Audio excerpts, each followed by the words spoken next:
Merhabalar. Aracımı ilk aldığımda video çekmişim. Ne halde aldığımı ve nereye kadar geldiğimi göstermek amacıyla bu videoyu yapmaya karar aldım. Öncelikle ilk aldığımda çektiğim videoyu inceleyeceğiz. Daha sonrasında fotoğraf ve videolar halinde ne yaptıklarımı göstereceğim. İlk aldığım fotoğraf kareleri bunlardı. Hadi videoya geçelim.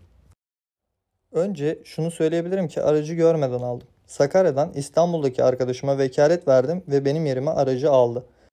Kaportasına ve eksiğine bakmadık aracı alırken. Motorun sağlam olması bana yeterdi. Gerisi bir şekilde toplanır diye düşündüm. Gördüğünüz gibi stopları çatlak bir şekildeydi. Tavanında güneş yanığı. Aynasında kırık.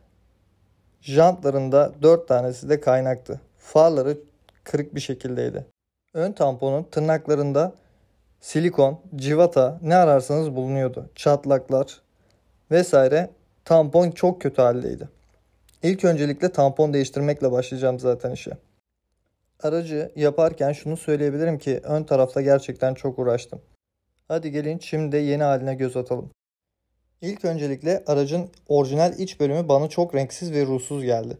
Renklendirme şarttı diye düşünerekten sarı detaylar ekledim. Bu işleme ilk önce böyle sökerek başladım. Muzulları ve orta konsolu söktüm. Daha sonrasında havalandırma muzulları ve orta çerçeveyi mat siyah boyadım. Bununla birlikte iç aydınlatmanın yan bandını görerekten ampullerinin değişimini sağladım.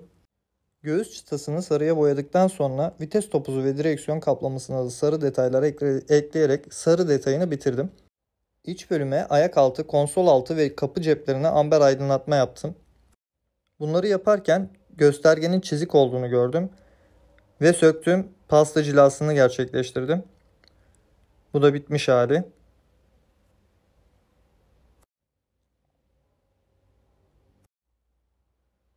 Tavana ambiyans ledi olarak adlandırılan bir led bağladım.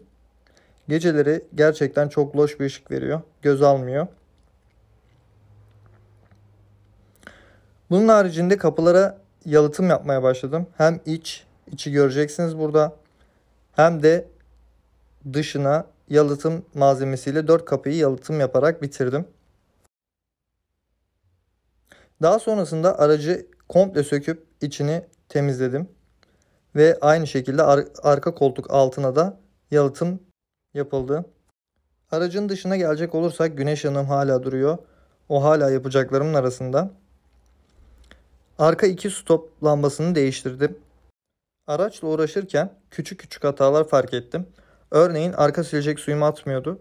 Bir kopukluk gördüm. Daha sonrasında bunu komple kesip terazi hortumuyla bir ek yaparaktan bu sorunu çözmüş oldum. Jant konusunda her zaman orijinalciydim aslında. Ama bu aracımda farklı bir şey katmak istedim. Ve 16 ince çıkarttım. Bu jantların rengi bu değildi. Aldığımda farklı renktelerdi. Boyacılar fazla maliyetli olunca ilk hali buydu. Daha sonrasında güzel bir zımpara ile birlikte macunlama işlemleri ve astar işlemlerini bitirmiş oldum.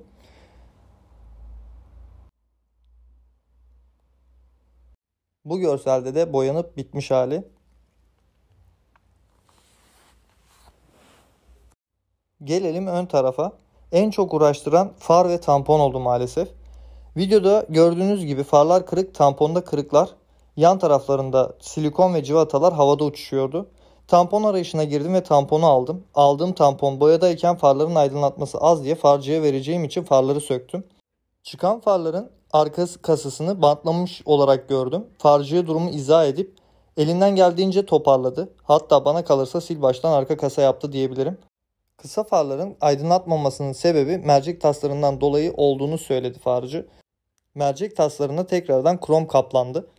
Kenardaki çatlakları giderip siyah çerçeveyle farı bitirmiş olduk. Önlere komple kısa, uzun, köşe aydınlatma ve sinyallere led bağladım. Far içinde yanan park ampullerini hiç sevmedim şu zamana kadar. Park ampullerini iptal edip Amerikan park bağladım ve bu şekilde bitirmiş oldum. Bagaj kısmına gelirsek en çok pis ve kir olmasından dolayı müzdarip oldum. Arka tarafı bu şekilde yalıtım çektim. Yalıtım çekecekler için çizdiğim tarafı sökebilirler çünkü orada şase numarası var. Daha sonrasında aydınlatma yetersiz geldiği için LED bağlayarak bitirdim. Bu araçta en çok istediğim bir şey de iç trim seslerini kesmekti. Birçoğunu kesmeme rağmen hala gelmekte olan sesler var. İnşallah onları da keseceğim. Bu şekilde torpido aydınlatmasını da beyaz yaptım. Orijinal teyip şu ana kadar hiç kullanmadım. Bunda da ses tatmin etmediğinden dolayı teyip ve kapı hoparlörlerini değiştirdim.